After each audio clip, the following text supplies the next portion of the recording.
ஒரு அரசன் ரொம்ப சோகமா உட்கார்ந்து இருந்தான்.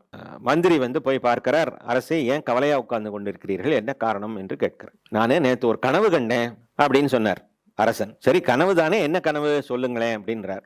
என்ன கனவுன்னா, நான் கனவுல ஒரு பிச்சைக்காரனா இருந்தேன்பா அப்படின்ட்டார். சரி, கனவுல தானே பிச்சைக்காரனா இருக்கீங்க, நீங்க நிஜத்துல ராஜா தானே என்று சொல்றார் மந்திரி. இல்ல இல்ல, எனக்கு ஒரு சின்ன டவுட் வந்துருச்சு.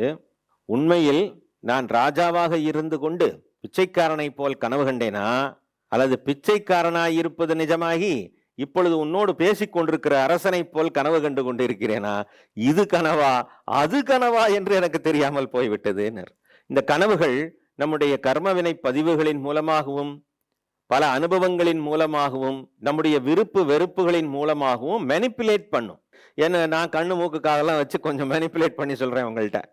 அது போல இந்த கனவு என்ன பண்ணுமா, அது சில கதை வசனத்தை கூட்டி எழுதும்.